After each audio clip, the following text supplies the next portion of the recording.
I once knew a woman, enchanting and sweet, a vision of beauty from her head to her feet. And each time our eyes met, she'd give me a smile, which would make my heart skip for many a mile.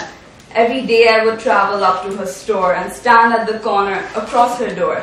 I watched and I waited for the magical day she'd call out to me and invite me to stay.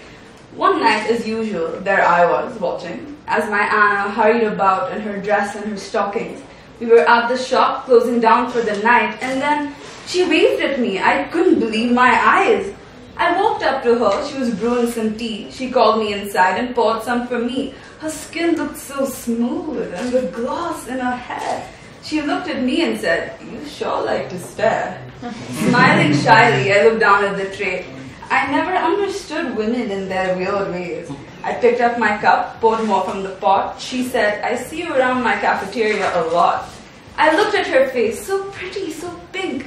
If I told her she was lovely, what would she think? Her small hand brushed her tiny pink purse. I yearned for the day my hand would be in hers.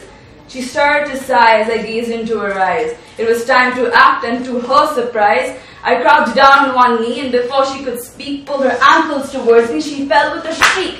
"Anna, this is really best for us both, I believe." I sat on her stomach. I could feel her chest heave. I placed one hand over her to quell her alarm. It was time I showed her the girth of my charms. With a hand on my belt and a grin on my face, I ventured to sift through her frills and her lace. But suddenly I felt a hard thump on my back. Anna kicked me up, and upon me she sat. For a small girl, she was surprisingly tough. She reached into her purse and pulled out handcuffs. She smiled as she bound my wrists to her couch and patted my head while reaching into her pouch. "Ha ha," laughed Anna, "this is best, I'm sure," and flipped me over her sofa, my chin touching the floor. She pulled out an object strange and metallic.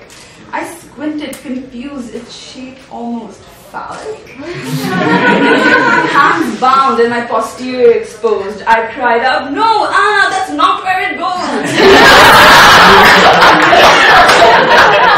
In response, she slapped my quivering cheeks and went on with her unnatural sexual technique.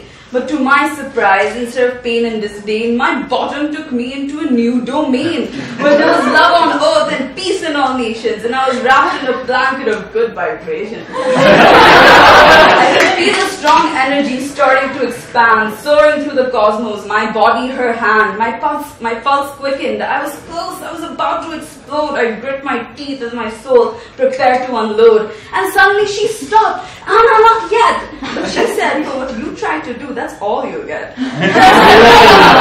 She stood up and untied me. My bottom was sore. I stared at her, wondering what else was in store. She pointed to the door, and I left, still shocked, trembling from the power of her remarkable stalk. My mind was dizzy thanks to her metal member, and where I went next, I can barely remember. I never went back to that crazy dame. And now I can't even look at women the same. Or men, in fact. Everything's changed. The wires in my brain have been rearranged. That day, that event shook me up quite a bit, and I'm still confused, but I've got to admit, though now I still twitch whenever I walk, I'm glad I met Anna and her wonderful cock. The end.